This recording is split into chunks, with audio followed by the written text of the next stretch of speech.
these elements before, but the situation has grown more perilous, more severe, and more threatening to your daily existence. Look at behind me here. You see the near empty shelves? Can you imagine the fights that are going to break out? Limited resources here. This is absolutely horrible. I mean, I noticed they have the pots and pans available here for cooking. What are they going to cook? Nothing's going to be shipping. You need to hear what I'm saying. There's attacks on multiple fronts. Biden is leading the attack with policies that are causing diesel fuel to go through the roof. He doesn't want things shipped. This is part of the rationale behind smart cities and 15-minute cities. Everything will be right there at your beck and call. It will not be. That's a big lie. But nonetheless, would shipping costs be reduced? Not really, because you still have to have your point of origin. Oh, wait a minute. They're not worried about shipping crops. They got bugs and fake lab meat. You need to start looking into this and connecting the dots. I and my team of consultants, we have looked into this. I've looked into it with my colleagues and experts we bring on our TV show. And people, we're headed for empty shelves, and this is dire. This is serious. Even if 15-minute cities were the answer to this problem, do you think that they're going to be operational in time to fix what's going on right now? Moving a population with mass migration into highly concentrated urban open-air prisons is going to be a very arduous task. You're going to have resistance from people that don't understand, people that are attached to where they're living, people attached to their lifestyle, people who will do anything to hang on to it. Yes, this will be the source of a lot of civil disruption. I think we'll put it that way. I don't know how far it'll go, but I guarantee there'll be some. But also, too, there's other problems as well, too.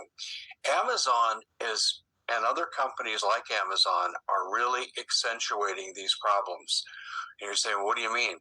Well, it used to be if you got something crappy from Amazon, you looked at the description, saw the picture, and that it's nothing like what comes to your house, you could return it.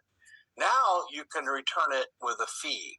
And what they're finding out right now with the 81% of the people that ship for a living are doing, charging for returns, so they can screw up and still make money. It's a total scam. And Amazon is the big one behind it, and everyone's following the leader. But their return policies are going to kill trucking as well. Why? Because you know what's already happening? Amazon's business is going to go down. They're already seeing a reduction. People, because of the economy and because of these kinds of policies, are going to order less from companies like that. I'm not going to order from them. What if it's not what I want? I'm looking at it. I'm not sure. I can get it. I can always return it. Well, not now. You can't. And so what's going to happen to trucking? Less work, less volume, more layoffs. So that's one factor. No one's even talking about this. No one has linked this into this problem. But trucking will move less as people shop less. We know that people are shopping less at the online deliveries. The state is now handing out monthly health spending cards by the thousand. There are a number of trucking companies that are going bankrupt. Why? Well, onerous regulations like what's going on in California. A lot of them are climate change regulations, and as noble as they might be, it doesn't change when the bottom line falters, the company fails. That's one problem. But there's a bigger problem, and it's the price of diesel. And what have I been telling you for over a year now? When diesel reaches how much? $7 a gallon, it's game over. Ladies and gentlemen, we're just about there, just in time for the holiday season. Now, maybe our credit cards and existing loans to these trucking companies will keep everything going through Christmas. But I think it's a crapshoot. But to hell with Christmas for a second. Set that aside with retail. How about the rest of the economy? How about in January or February? What's going to happen when you can't go to the store? Is one, you can't afford the gas. Two, you can't afford the inflated prices brought to you by Biden economic policies. And you don't have anything to bring home of value.